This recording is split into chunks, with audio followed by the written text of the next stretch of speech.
I'm Katie White, and this is By the Book, Enhancing Relationships Through Literature. Our mission here at By the Book is to connect people with books that foster personal growth and strengthen relationships with family and friends. We believe the best relationship advice is already out there, and we're here to help you discover it. Today we have Dr. Derrel Higgins with us. Dr. Higgins is one of my professors here at BYU Idaho and has graciously agreed to be on the podcast.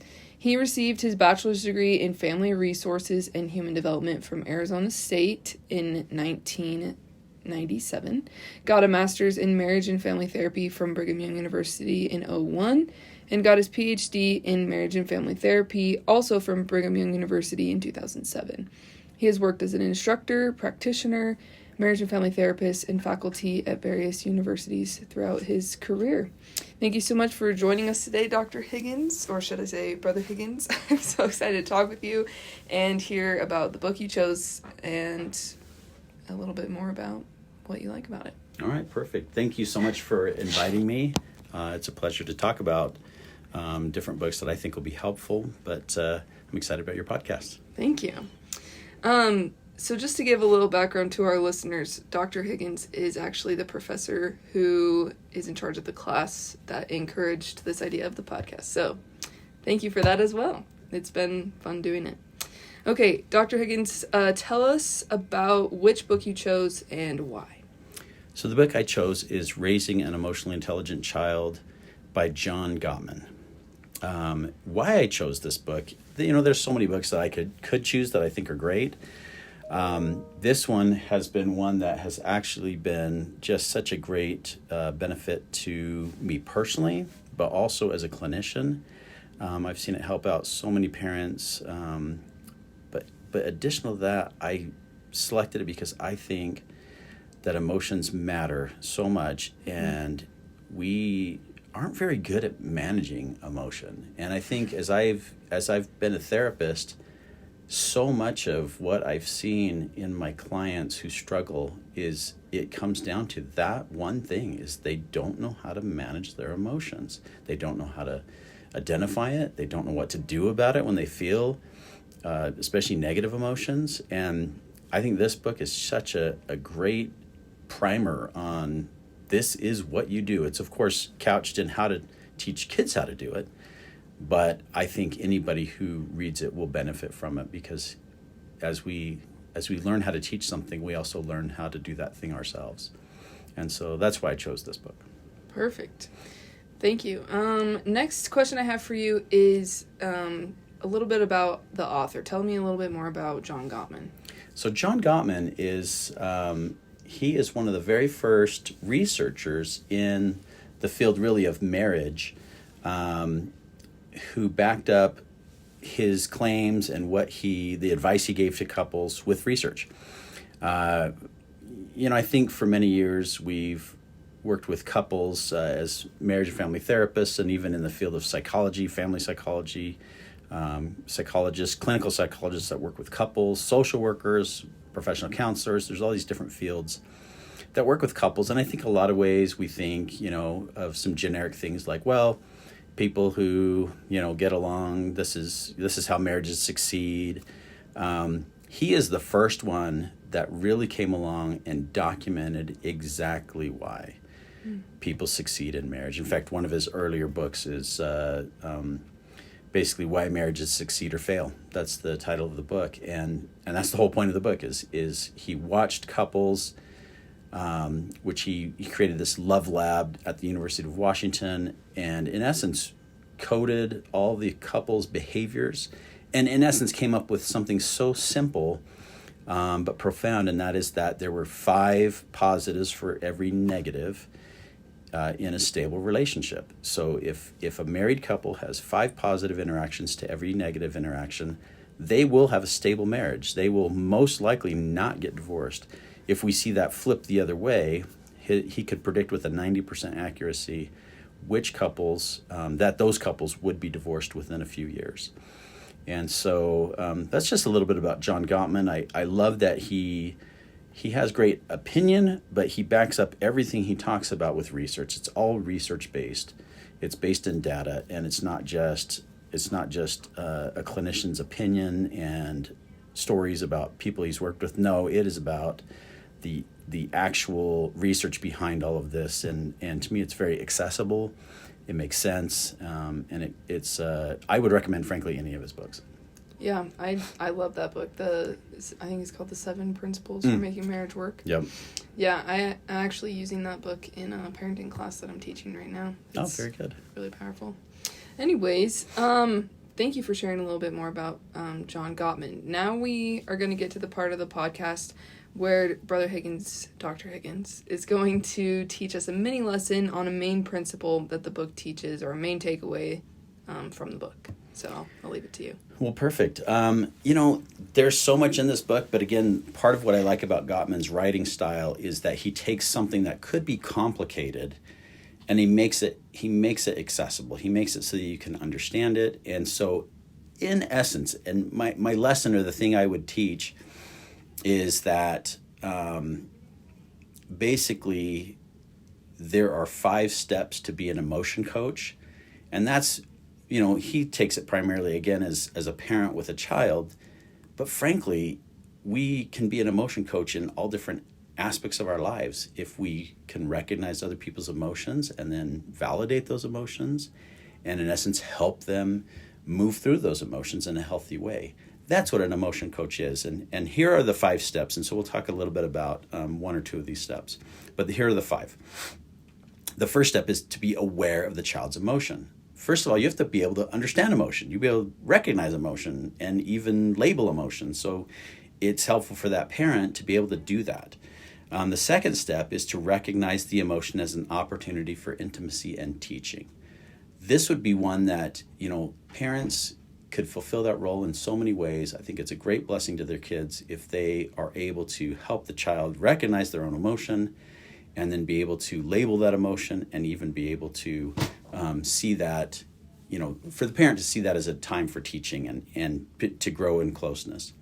The third step, listen empathetically and validate the child's feelings. So basically hear the child, listen and validate.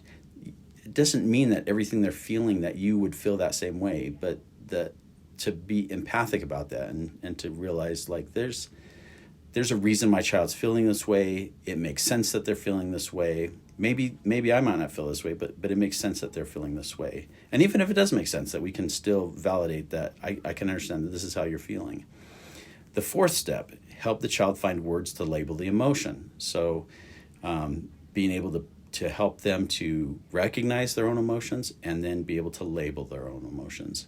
I have to say that as a clinician who's worked with lots of children, but also lots of teens and lots of adults, I have worked with plenty of adults who do not know how to do that very thing, how to label their own emotion and what they're feeling.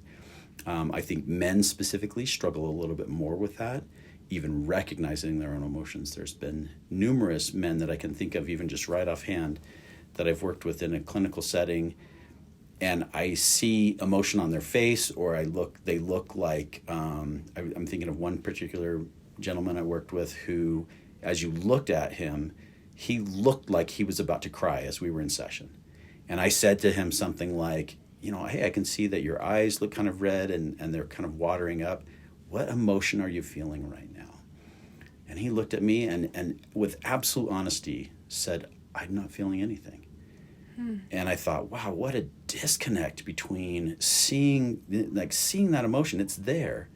And part of our therapy was this kind of stuff, was in essence me helping to emotion coach him as an adult man and getting more in touch with how he's feeling and being able to deal with those emotions. The last one is to set limits while exploring strategies to solve the problem at hand. So basically, how do we deal with the negative emotion? What's appropriate ways to deal with that?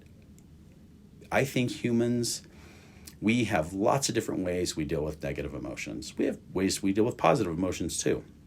But it's usually the negative ones that get us in trouble.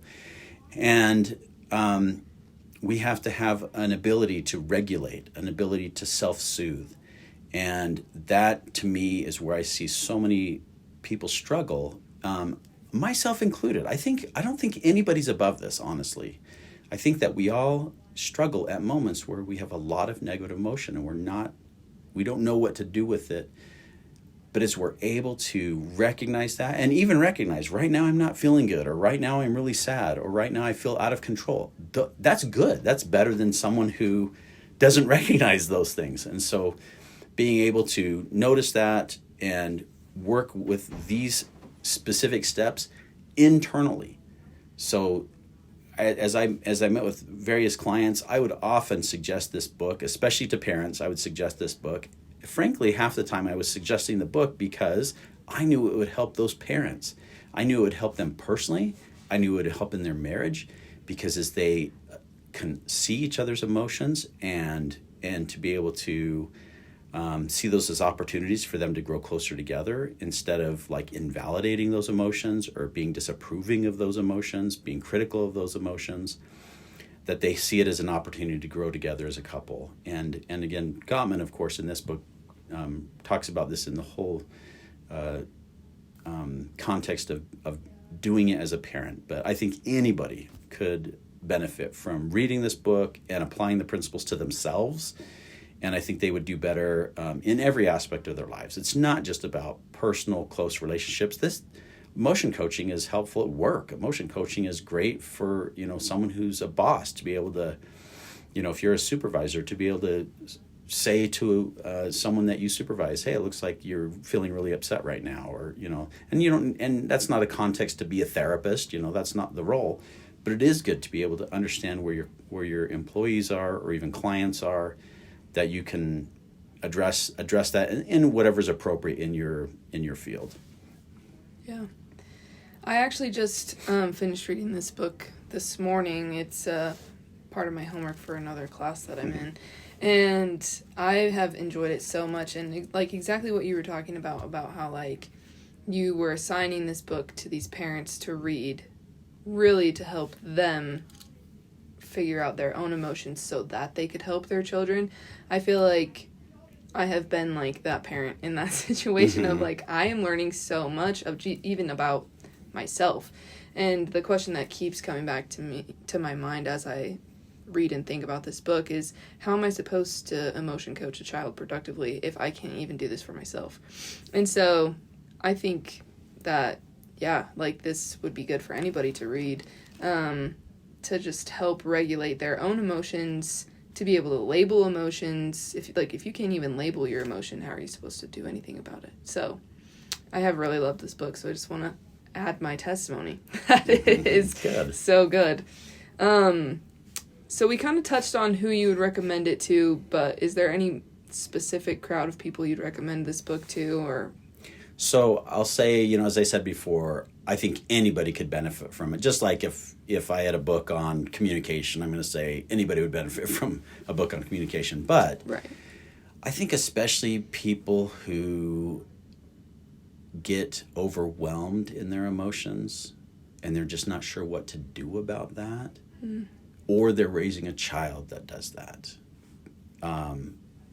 definitely would be helpful in that situation. So again, I like your idea of you learning these concepts and principles helps you become better in whatever area of the field you go out to. As we learn how to do something, a skill like emotion coaching, it will help us. It'll help us in everything that we do, and especially in our close relationships. So again, everybody could benefit, but especially to me, individuals who really aren't sure what to do about their emotions. Like maybe you grew up in a family that, Gottman talks about 3 different types of parents. He talks about dismissing parents, disapproving parents, and laissez-faire parents. Basically parents who don't emotion coach, and some different aspects to that. But sometimes those kind of parents just disregard, ignore, trivialize, right? Are they critical? They even reprimand or punish the child for having emotion. If you grew up in a family that didn't emotion coach, I would definitely say, get this book. This will be a great step for you to go, oh, there's ways I can do this. I didn't know that this is such a helpful thing. And I think part of this is generational also. I would venture to say that if we went back, 50 years, maybe even 80 years, and looked at many of the families just across the United States, I would guess a lot of parents were probably dismissing and disapproving. You know, it was sort of like, hey, you know, suck it up, or boys don't cry, or these kind of messages that hey, that's an unhelpful emotion, shove it down, you know, go to work. And there's might be bits of truth to those things as far as being able to be functional in society still, of course, but to be able to, the better part is to be able to recognize those things, emotion coach. And again, that last step of emotion coaching is setting limits.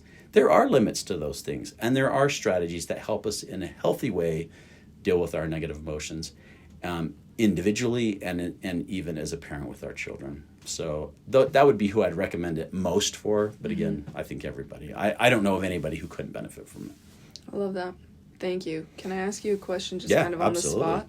So we've kind of talked about like what emotion coaching is, but could you give us a quick example of what it might look like in like a real scenario? Like I could maybe give you a scenario, or if you have one off the top of your head, just like with a child, what would it look like? I think probably the best thing that a parent could do, and this is just kind of a quick snapshot, is there's a technique called the sportscaster technique. This isn't from John Gottman. This is from play therapy and some various other things. But basically, just saying what you see and not putting judgment on it. So if a child's crying, you know, not saying, what's wrong? You know, because that has judgment in it. If I'm saying, what's wrong with that attitude, it's basically, I can see something's wrong. I don't like that you're crying. You need to stop. But maybe saying, I noticed you're crying. Can you tell me what that's about? But really being authentically curious about that. What's going on? Tell me what those tears are about. You know, what's happening? There are times when emotion coaching doesn't work, and I actually love that he talks about that in the book of, you know, when you know, one of the things he mentions, like when you have an audience, you know, if you're in the middle of a grocery store and your child's acting out, it's probably not the best time. Maybe it could be a great time to emotion coach. Sometimes it's not. It's like, you know, maybe it's time to curb that behavior and say, you know, but making sure to come back around to that and talking to the child. So I think, you know, like I said, that's one technique to be able to just recognize, you know, when my child comes home from school, you know, and noticing that he looks kind of sad, to just say that. It looks like you're kind of sad. Am I right about that? Maybe I'm wrong. Maybe I'm catching him at 1 second when he just had a negative thought and he had a great day. Be okay with being wrong, you know. Give your child space. Give everybody space, you know, in your life of like, oh, you know, it looks like you're feeling upset, without that judgment. That's hard if you were raised in a family that's dismissing or that's disapproving. Yeah. Because your go-to will be that. And that's okay. Everybody's imperfect and we aren't the best at it. But that's a great time to learn how to practice that. And even with a spouse or friends, hey, it seems like you're upset. Or, you know, I think there's also gender lines there. I think there are situations where that would probably be a lot more awkward or unacceptable. I probably wouldn't be hanging out with my male friends and saying, hey, you look upset. You know, can you tell me about that? Now, if I'm close to that friend and maybe we're just the two of us together, I might say, hey, looks like, you know, is everything okay? You know, I might ask that. I might explore that. I know women in general tend to have a lot more relationship talk and maybe a lot more permission to do that. So I think just in general, thinking about how you handle emotions, what works well for you, and maybe what's not working well for you. So for those, back to your original question of like, what does that look like?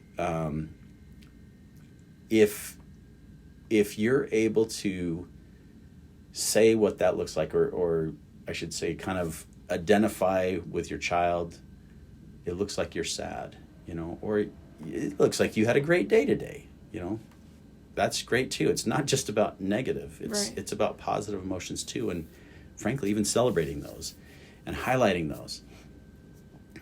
So there's maybe a mini example. I think in the book, one of the things I really like is that he has many dialogues. I think that's a really good way to see how that looks and what kind of words go in there. But I think the bigger thing is, as you, as a parent, question yourself about, what is my object here? What is my purpose? What am I trying to do? As I'm talking to my child, if my purpose is, my child seems upset, I'm going to shut that down. I don't want them to be upset. Well, I'm kind of missing the whole point of emotion coaching. Yeah. Versus seeing that as an opportunity to go, oh, my child's upset, they're struggling, or they're, there's probably a very good reason why they're upset. And then being able to address that and get through it and achieve a place that's healthy for them, and not just going around emotions over and over again, right? The more intense the emotion, the more important we have emotion coaching. It isn't something we have to do every day, all day, but it's something that will become very natural, and something that just works in your relationships as you become better at it. I think there's people who are very naturally good at it. I think of my grandmother as someone who just, this is who she was. She would notice those things with us as grandchildren. She would, maybe take me aside and say, you look sad, or, and she, for years, worked as an elementary school teacher. So I think it was just second nature to her, watching children develop and grow. So I think some people have a lot more experience with that. But the wonderful hope is it's never too late to learn this. And it will bless any relationship that you have, especially if you have children, grandchildren in your lives. Highly recommend it. Couldn't recommend it enough. Perfect. Thank you for all of that. One thing I just wanted to add really quick is I was listening to this book as an audiobook and following along. Something I really liked about the audiobook is that in those dialogues, they used tone of voice. Oh, I like that. As they read the dialogues. So you really could visualize what was going on a little bit easier than just reading the words on a page. So to our listeners, if you are interested, I would definitely recommend the audiobook. It helped me to just process the information a little bit better.